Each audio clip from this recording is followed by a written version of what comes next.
You should know that by being silenced, intimidated, you are emboldening Hamas and terror organizations because they think they get away with it.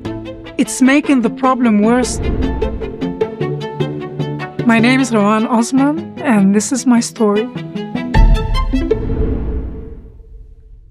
I was born in Syria but raised in Lebanon. My father is Sunni from Damascus. My mom is Shia from the Bekaa Valley in Lebanon. This is why religion was irrelevant in my upbringing. At school, we were taught that Israelis are invaders, that they occupied Lebanese territory. And the only ones who dared defy them was the terrorist organization Hezbollah. Hezbollah were a political party. They had an armed wing, just like Hamas has an armed wing. And we perceived them as heroes because they had a righteous cause. They wanted to liberate southern Lebanon. When I was a child, we could sometimes, when we played with the antenna, receive a signal from an Israeli TV. We couldn't care less if it was biblical cartoon, if it was Hebrew. But if a grown-up walked into the room, they would freak out. So we associated Hebrew with the language of the enemy. We associated Hebrew with taboo.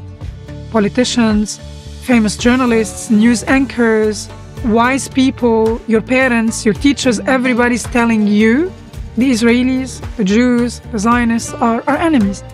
We had no interactions with Jews, none whatsoever. The first 18 years of my life I spent in Lebanon, but eventually I landed in France.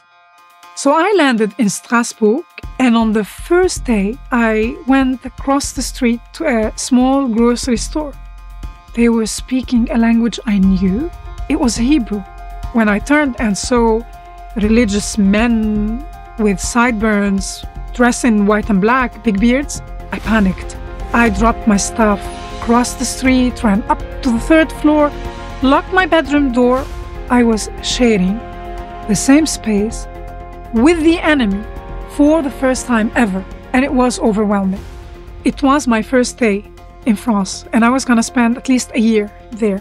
And I realized nothing instigated a panic attack except what was inside my brain. Because in the Arab world, we have anti-normalization laws and policies, and it forbids the citizens of these countries from interacting with Israelis. And if you are found guilty of collaborating with a Zionist or an Israeli, the consequences can be severe. But I realized that I'm not collaborating with Israel if I say hello to a Jew. And I was thinking they didn't even look at you. But also I left my stuff in the store and I had to go back and collect it. So I decided to compose myself to return. I continued shopping, and the owner was Jewish. And he asked me when I came to pay where I came from. And I told him, Lebanon, Syria. And he understood when I said it was my first day that I panicked because I understood they were Jews. And he was pleasant and very nice and helped me with my bags. And I continued shopping there, and I realized years later that this man, although he didn't mean to, he converted me from an enemy to an ally through kindness. Every time I went there, I learned something new. I was thinking that they treated one another very nicely, that the children were well behaved, that they always took care of the elderly. And I used to think, they don't seem so bad. Maybe the ones living in France were friendly and the monsters lived in Israel. I wanted to know, why is the Jew my enemy? Why Israel became a country? What was their incentive to return to this underdeveloped corner of the world? And the more I learned, the more I became angry. Angry because tens of thousands of Arabs have lost their lives for no reason. These were all senseless wars. If only the Arabs accepted to share the land with the Jews, this could have been avoided. When I returned to the Middle East, I tried to speak to Arabs, and I thought it's easy to tell them we are brainwashed, to open their eyes. And people weren't interested. They didn't want to listen, including my family members. It became dangerous for me because I was speaking out. So I decided to move back to Europe, and I decided to go back to university to study Islam from a neutral European perspective. Studying Islamic studies helped me understand why is this political conflict becoming an eternal religious one. But I also wanted to understand what's the problem with the Jews. So I went to study Jewish studies, and I took a very basic class with a Swedish rabbi. I realized the world made sense to me. The universal morality stemming from the Ten Commandments, from that event at Mount Sinai, when the Jewish people as a nation received this light and accepted the mission to be a light unto nations, I realized, that's it. I belong with this group of people. It doesn't mean that only Judaism makes sense. It means it made sense to me. I decided to convert to Judaism around a year before October 7th. October 7th, definitely not the first massacre or atrocity we witnessed in the Middle East. What was different about October 7th was how Hamas went about conducting their evil attack against Israel. It was so brutal, and it was recorded, and it was broadcast for the world to see. If they could do this to Israelis and broadcast it, including beheading people, knowing that Israel's strongest ally is the US, what would they do to the Gazans who opposed them? After October 7th, too many red lines were crossed that I realized now is the time to pick a side. I shared on social media that I am converting. I lost a lot of friends and family. Some came around, many didn't, but I made many friends along the way, and in a sense, a new family.